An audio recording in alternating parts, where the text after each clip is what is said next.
yaitu Attention Deficit Disorder. Attention Deficit Disorder (ADD) atau yang biasa disebut sebagai gangguan pemusatan perhatian adalah gangguan perilaku yang membuat seseorang mengalami kesulitan untuk fokus pada sesuatu atau sulit memperhatikan suatu kondisi dan memiliki impulsivitas yang tidak sesuai dengan usia anak. Nah, ADD ini adalah klasifikasi dari Disruptive Behavior Disorder atau gangguan perilaku yang mengganggu, karena ADD ini dapat disertai dengan masalah belajar dan perkembangan serta disebabkan oleh adanya kerusakan otak. Nah, selain disebabkan karena adanya kerusakan otak, ADD ini dapat disebabkan karena adanya faktor genetik. Diperkirakan sekitar 40-60% orang tua dengan ADD akan memiliki anak yang ADD pula. Nah, apa saja ciri-ciri dari gangguan pemusatan perhatian ini? Yang pertama, pada umumnya anak yang mengalami ADD ini biasanya pendiam dan pelamun. Mereka lebih asik dengan pikirannya sendiri sehingga mereka tidak responsif dalam pembelajaran. Kemudian yang kedua yaitu memiliki masalah pada fungsi otak. Nah, hal ini yang membuat anak mengalami kesulitan dalam berkonsentrasi terhadap sesuatu. Kemudian yang ketiga yaitu mengalami kesulitan belajar dengan suasana hati yang naik turun, kecemasan atau depresi. Ini bisa menyebabkan anak mengalami kesulitan dalam belajar. Kemudian yang keempat yaitu anak sulit memperhatikan detail atau anak yang ADD ini biasanya selalu carunggung.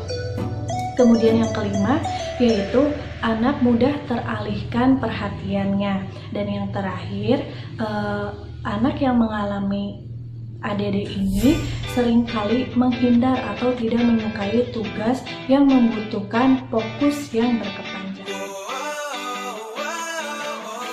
Menjelaskan mengenai macam-macam ADD.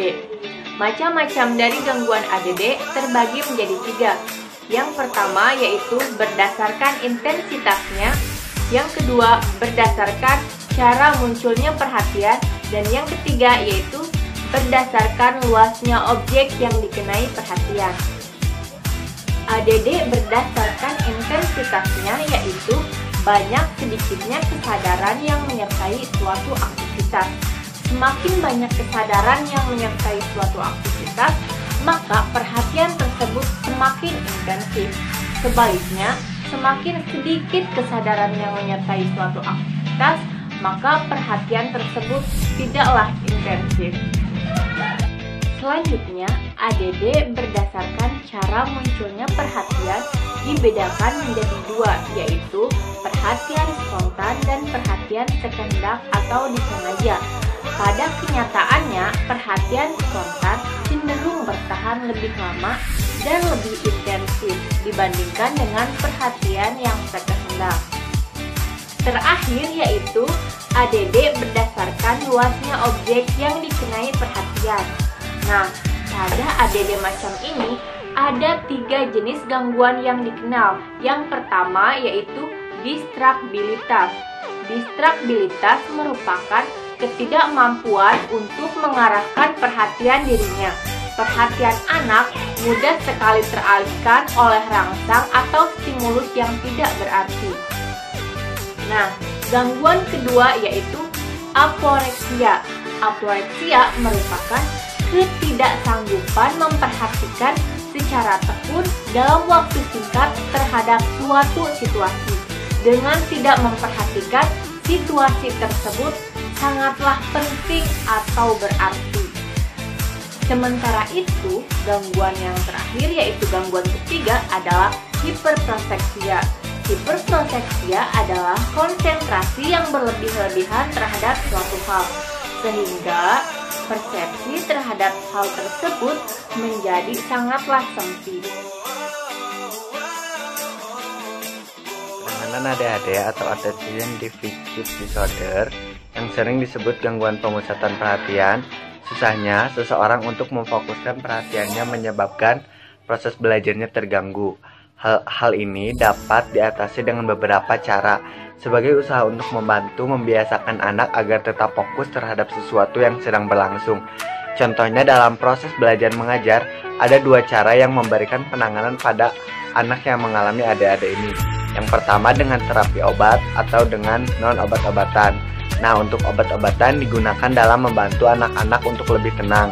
Dan perhatian di sekolah merupakan kelompok stimulan yang mencakup Ritalin, Melipenidate, Silet, Femoline, dan stimulan jangka panjang lainnya yang dosisnya sekali sehari. Kemudian selain obat juga dengan memodifikasi perilaku. Nah, memodifikasi perilaku terdapat berbagai cara. Misalnya dengan cara konsep kognitif behavior terapi atau CBT. CBT merupakan suatu bentuk psikoterapi yang menekan pada pentingnya peran berpikir tentang perasaan manusia dan apa yang dilakukan manusia. Nah, CBT ini dikembangkan dari perpaduan antara terapi kognitif dan terapi perilaku. Untuk kognitif terapi ini bertujuan untuk membantu pasien mengatasi kesulitan-kesulitan dengan mengidentifikasi dan mengubah disfungsi berpikir, perilaku, dan respon emosi. Terapi didasarkan pada kolaborasi antara pasien dan terapis dan pada pengujian keyakinan. Selanjutnya untuk behavior terapi merupakan sebuah pendekatan psikoterapi yang didasarkan pada teori pembelajaran yang bertujuan untuk menyembuhkan penyakit kejiwaan dengan teknik-teknik yang dirancang untuk memperkuat perilaku yang diinginkan dan menyingkirkan perilaku-perilaku yang tidak diinginkan. Kemudian, CBT diterapkan melalui terapi secara berkelompok. Terapi berkelompok didasarkan oleh teori Kurt Lewin yang diadopsi dari teori medan bahwa fenomena listrik atau magnet dan gravitasi mempengaruhi medan sekitarnya. Dalam hal ini menunjukkan bahwa kelompok mempengaruhi individu yang sama. Dalam terapi kelompok di sini, kepribadian seseorang dipengaruhi oleh lingkungan kelompoknya. Terapi kelompok juga digunakan untuk memperkenalkan klien dengan dunia sosialnya. Terapi kelompok yang akan dilakukan dalam kegiatan ini berwujud meditasi, yoga, menggambar bebas, hipnoterapi atau self-hypnosis, psikodrama, dan play terapi. Metode-metode memiliki berbagai unsur, yaitu menggali penyebab dari munculnya gangguan pemusatan perhatian atau ADD ini, membiasakan anak untuk melatih kesadaran dan perhatian, serta memotivasi diri agar dapat memperbaiki diri melalui kelompok. Dalam hal ini, kelompok adalah teman sekelasnya. Pertama ada meditasi. Nah, meditasi ini adalah situasi perluasan kesadaran dan pikiran terlampaui. Dalam literatur psikologi, istilah meditasi mengacu pada sekelompok latihan untuk membatasi pikiran dan perhatian.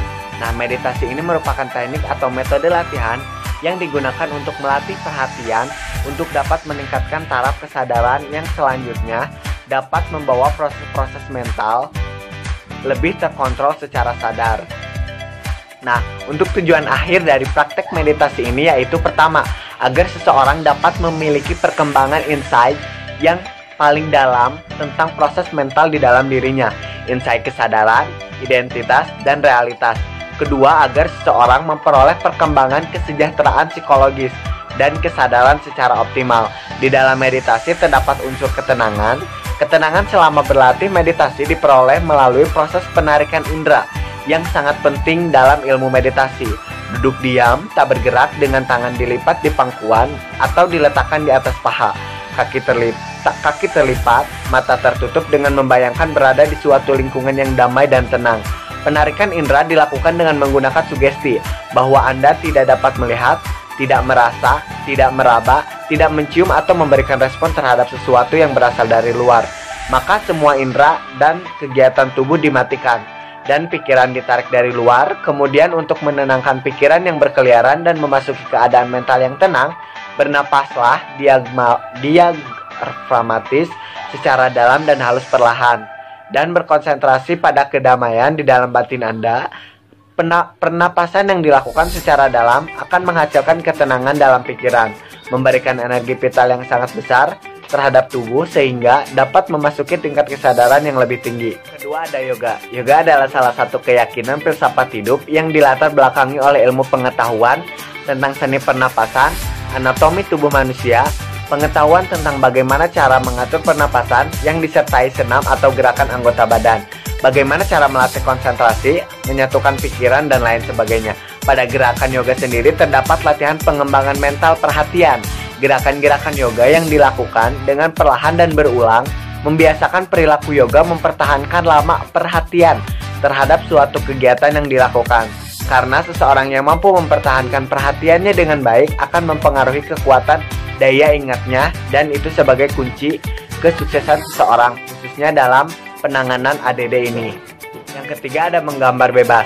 Menggambar adalah kegiatan yang dapat dilakukan dengan rileks dan menyenangkan bagi anak-anak khususnya dalam mengekspresikan perasaan, pikiran, kreativitas, dan keunikan mereka.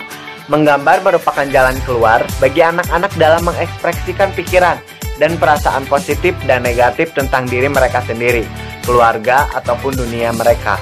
Dalam proses menggambar, seseorang akan memilih kesempatan yang lebih besar untuk belajar mempresentasikan informasi realita ke dalam bentuk yang simbolis.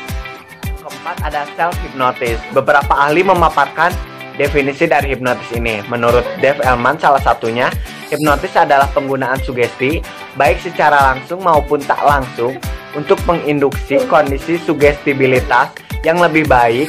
Dalam kondisi tertentu, ada jalan pintas bagi kemampuan kritis pikiran, serta menciptakan perhatian selektif terhadap suatu sugesti yang diberikan.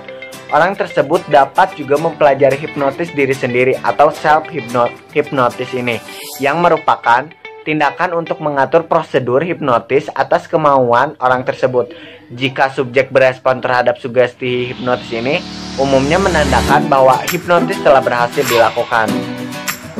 Selanjutnya ada terapi psikodrama. Psikodrama merupakan permainan peran yang dimaksudkan agar individu yang bersangkutan dapat memperoleh pengertian yang lebih baik tentang dirinya, dapat menemukan konsep tentang dirinya, menyatakan kebutuhannya, dan menyatakan reaksi terhadap tekanan terhadap dirinya.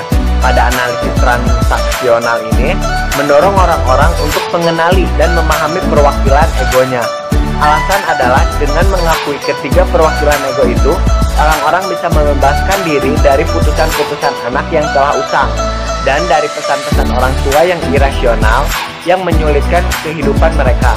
Dari konsep analisis transaksional ini, terapi psikodrama diberikan kepada anak ADD bertujuan dengan karakteristik mengetahui problem apa yang terjadi pada anak dengan orang tua dan temannya, serta dalam pelaksanaan secara berkelompok memotivasi anak melakukan hal yang dapat dilakukan oleh orang lain. Contohnya, saat orang atau anak lain mampu memainkan peran, anak lain juga dapat termotivasi untuk bisa melakukannya. Terakhir ada play terapi atau terapi bermain. Terapi bermain ini bertujuan untuk melatih motorik dan sensorik dari anak ADD. Senam otak, bola panas, dan bola dingin, puzzle, konsentrasi panas dingin. Nah, proses terapeutik dalam bermain menurut Viola Brody menyatakan bahwa saat permainan terapeutik diterapkan sebagai kegiatan terapi penyembuhan terhadap perilaku menyimpang, oleh karena itu terjadi bentuk-bentuk kegiatan yang melibatkan kontak fisik secara aktif, kontrol fisik, dan nyanyian. Bermain melibatkan keseluruhan fisik, mental, dan emosi diri anak untuk melakukan ekspresi. Saat anak bermain, akan tampak keseluruhan perilaku yang bersifat tertutup yang ada pada dirinya. Faktor terapeutik merupakan peningkatan secara klinis atau penurunan perilaku yang tidak diinginkan bersamaan dengan meningkatkan perilaku yang sesuai. Nah, faktor terapeutik merupakan sebuah elemen bermain yang dapat menyokong ke arah hasil belajar yang bersifat positif. Terapi bermain memiliki banyak manfaat, diantaranya yaitu alat bagi perkembangan motorik, sensorik, dan kognitif pada anak, sebagai katarsis emosional, seperti bola ukuran besar dan kecil untuk latihan melempar dan menangkap dapat mengembangkan motorik anak. Permainan puzzle dapat mendorong rasa keingintahuan dan kemampuan memecahkan suatu tantangan, sangat membantu perkembangan anak.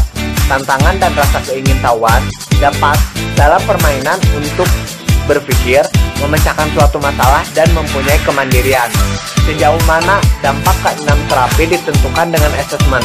Nah, pokok-pokok dari asesmen melihat dari beberapa aspek, yaitu aspek fisik, kemudian emosional yang meliputi rasa cinta, kemarahan, perasaan sedih dan nyaman. Mental meliputi kecerdasan, diskursif, dan pola pikir pada anak, dan personal integratif yang merupakan kapasitas keseharian dalam bersosialisasi dengan dunia luar. Dari keempat aspek tersebut dapat diketahui perbedaan sebelum dan sesudah pada terapi ADHD ini.